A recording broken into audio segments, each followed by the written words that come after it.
Reciban un cordial saludo de quien les habla, Alexander Javier Acosta Villalba, estudiante de la Universidad de las Fuerzas Armadas ESPE, sede La Tacunga, de la carrera de Electrónica y Automatización, de la materia de Física Fundamental, con su NRC 7839, con el ingeniero Diego Proaño. El día de hoy vamos a hablar sobre las leyes de Maxwell.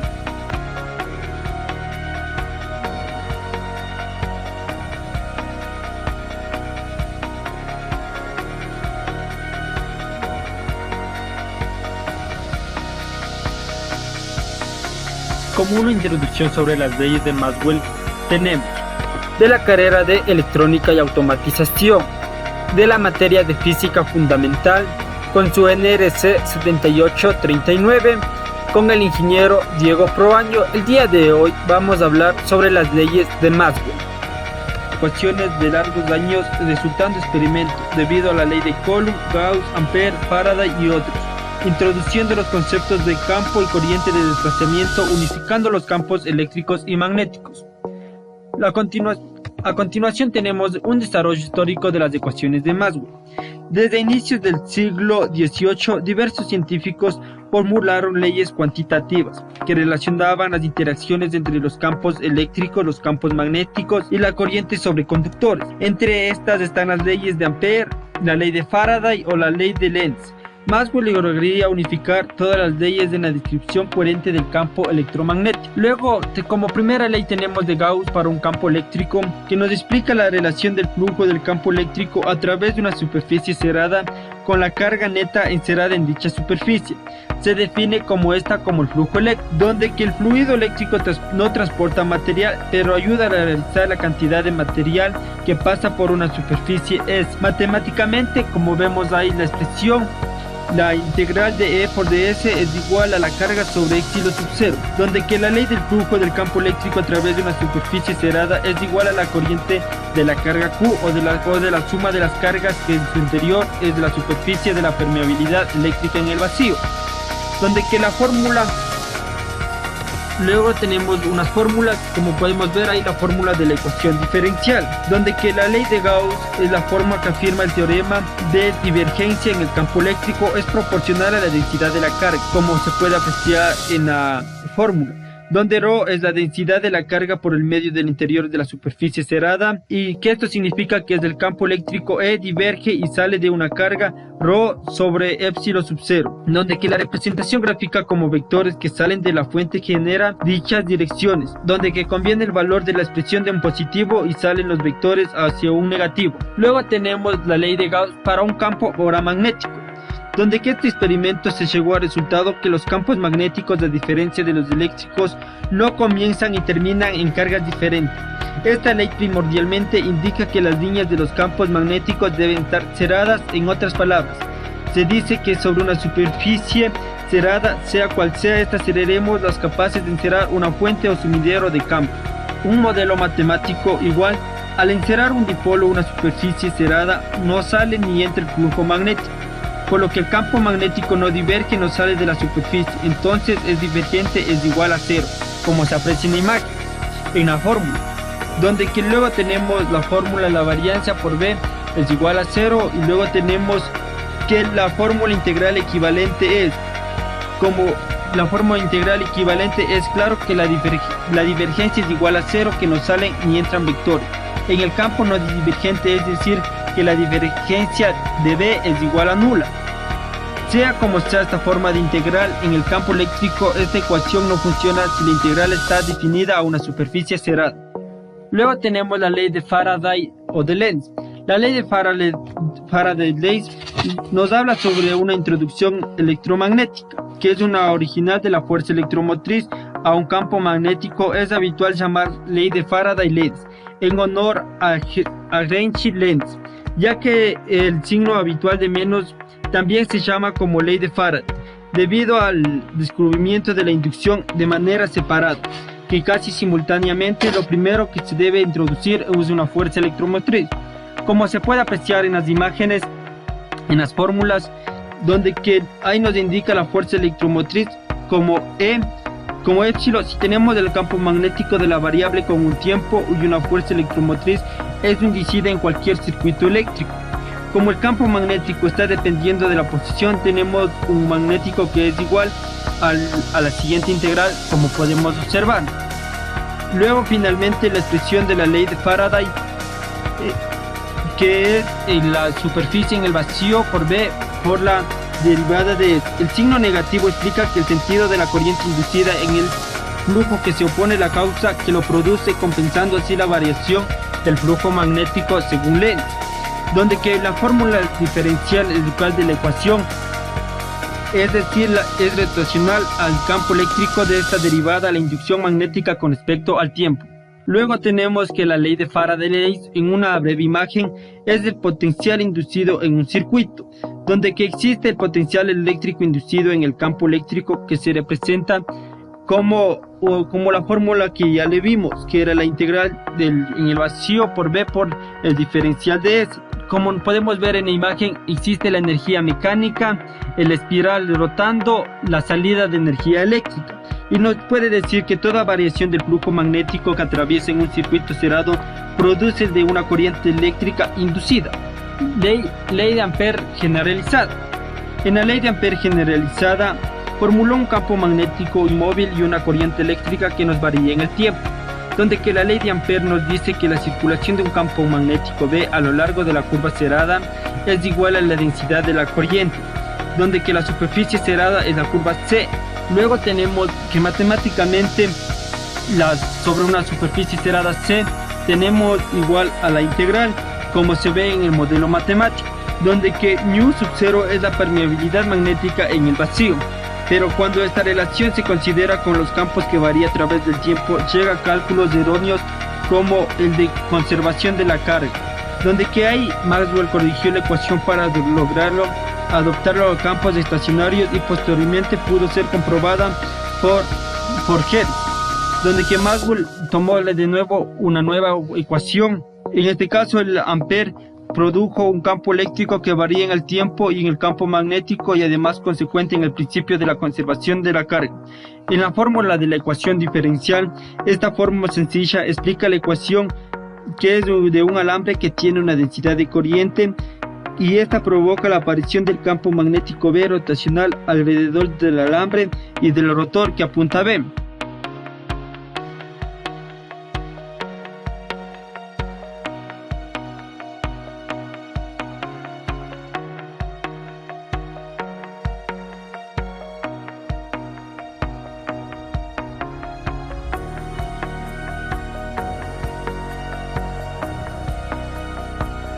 A continuación, para realizar nuestra bobina de Tesla vamos a utilizar los siguientes materiales, que es una tabla triplex, vamos a usar un tubo PVC, un alambre magneto de 1 milímetro de grosor, una fuente de energía de 9 voltios, un transistor 2N2222A, una resistencia de 22 kiloohmios, vamos a utilizar un alambre número 12, nuestro interruptor, y para unir el transistor con nuestras resistencias y la fuente de energía vamos a utilizar el estaño y un cautín.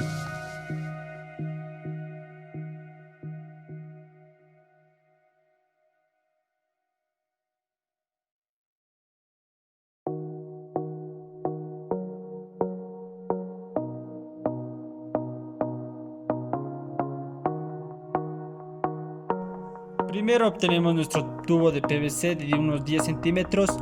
Con nuestro alambre de cobre le dejamos pasado unos 10 centímetros para comenzar el bobinaje en nuestro tubo PVC.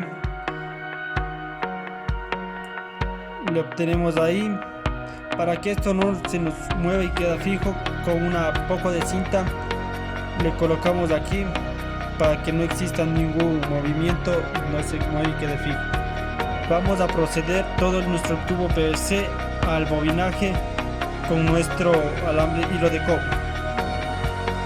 Esto debe de quedarse unido, bien apegado así.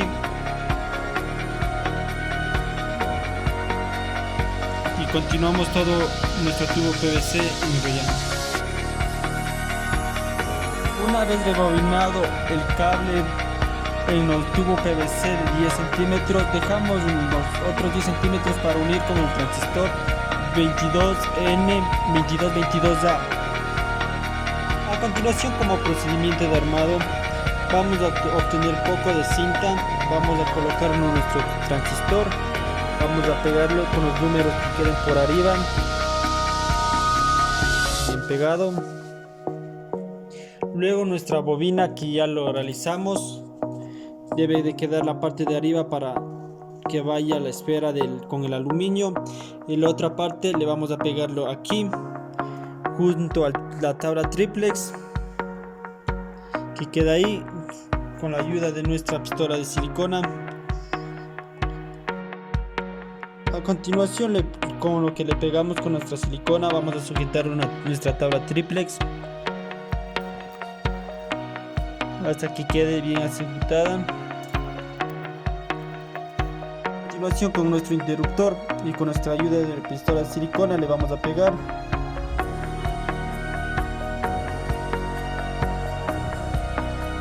Quedándonos ahí.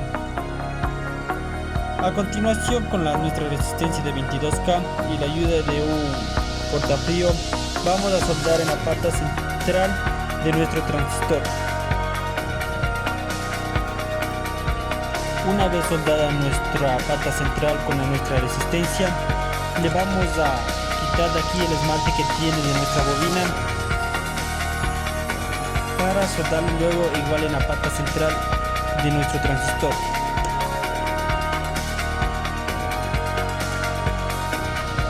A continuación, con nuestro cable de 15 centímetros de número 12, le vamos a pegar aquí, le vamos a dar 2 vueltas a nuestra bobina.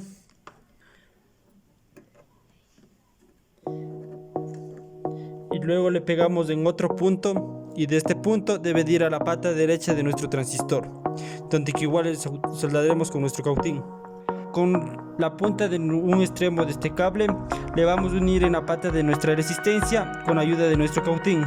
Le hacemos otro puente desde donde la resistencia hasta un punto del interruptor. A continuación, nuestra fuente de energía de 9 voltios con este cablecito rojo que es perteneciente a nuestra batería le colocamos en nuestro interruptor, y el cable negro va a nuestro transistor a la pata izquierda. A continuación, con una pelotita y un papel de aluminio que funcione de una mejor manera nuestra bobina de Tesla, vamos a unir esta punta que le dejamos de nuestro alambre magnético hacia nuestra pelotita.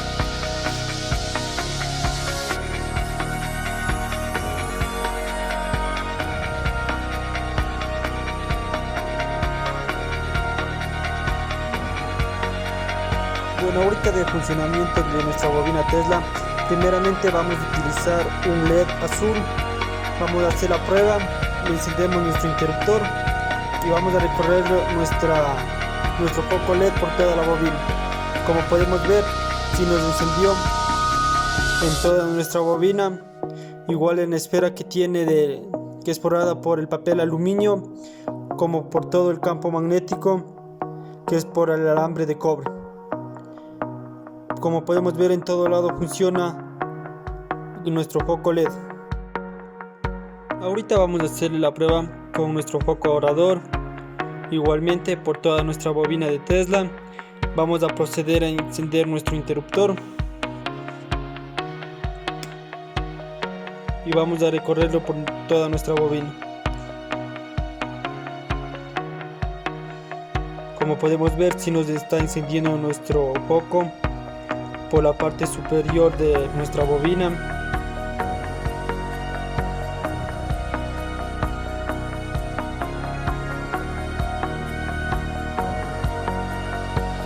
Igual por nuestra base de la bobina, por todo el campo magnético, donde que utilizamos el alambre de cobre.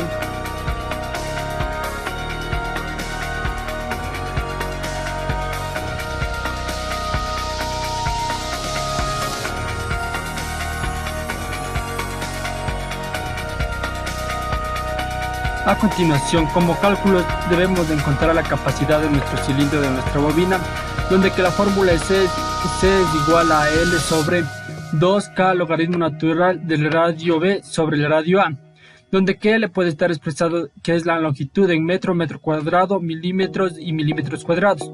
K es la constante eléctrica que es dada por 9 por 10 a la 9 newtons por metro cuadrado sobre coulomb cuadrado. RA y RB son los radios. Como datos de nuestra bobina tenemos que una longitud es de 9 centímetros, radio A es de 2 y igual el radio B, que transformado a metros nos da 0,09, 0,01, 0,105 metros, donde que la C nos da de 0,09 sobre 2, que la constante es 9 por 10 a la 9 newtons por metros cuadrados sobre coulomb cuadrados, logaritmo natural del radio A sobre el radio B, que nos dan al final una carga de 0,096 farad. Ahora calculamos cuántos números de espiras hay en un voltio. En nuestra bobina hay 378 espiras. N es igual a N sub T sobre B. NT es el número total de espiras y N es el número total de espiras y la pila de 9 voltios, donde que N nos da de 4234. Se puede decir que un voltio tiene 42 vueltas. La energía disipada es igual a la intensidad al cuadrado por RT. Para allá la resistencia R es igual a ρ por L sobre A, donde que área es igual a pi por radio cuadrado, reemplazando nos da 3,46 por 10 a la menos 4 metros cuadrados. La densidad del cobre es 1,76 por 10 a la menos 4, que el cobre le enrollamos para hacer el campo magnético, reemplazando A y ρ en la resistencia nos da de 0,414 ohmios, reemplazando en la resistencia de la ecuación de la energía disipada nos da que la energía es igual a I cuadrado por el valor de la resistencia por un valor de 10 segundos. Calculamos para diferentes corrientes de 9 amperios, de 10 amperios, 11 hasta 18 amperios y nos dio esos valores. Luego le graficamos la curva de la densidad de la energía disipada con la corriente y luego donde que B es igual, según la ley de Lenz, B es igual a N por la constante de permeabilidad y por la corriente eléctrica, donde que la constante de permeabilidad es igual a 4 pi por 10 a la menos 7 tesla por metro sobre el amperio. Vamos a hacer para una intensidad de 5 para una corriente de 5 amperios para 30 vueltas, donde que B, reemplazando la fórmula, nos dio 1,18 por 10 a la menos 4 tesla.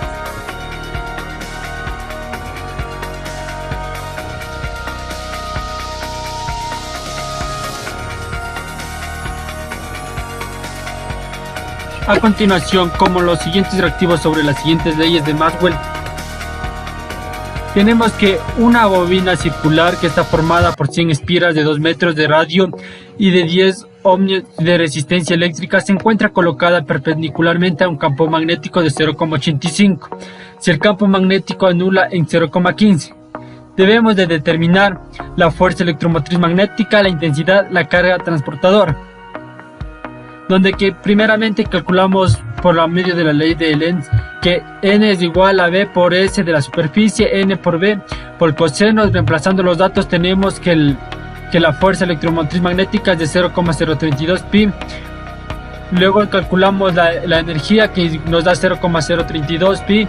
Luego, como la intensidad, calculamos intensidad es igual a energía sobre la resistencia de 0,32 pi sobre 10, como nos da una intensidad de 0,032 pi amperios, que luego nos da la carga que nos da de intensidad por la variación del tiempo, que nos da de 3,2 por 10 a la menos 3 pi coulomb. Como otro ejercicio, tenemos que un disco circular de una densidad superficial de carga Q de 2 por 10 a la menos 10 coulomb sobre metros cuadrados está rodeada de una esfera de 1 metro. Si el flujo de la esfera es de 5,2 por 10 a la menos 2 voltios, ¿cuál es el diámetro del disco? Como solución tenemos que el flujo es igual a la carga sobre el epsilon sub 0, donde que la carga, reemplazando los datos, nos da de 4,6 por 10 a la menos 3. Luego, para calcular el radio debemos de calcular la carga que nos da de un radio de 0,03, y como ahora nos pide la distancia, sería el doble, 0,3 por 2, la distancia nos da de 0,6 metros.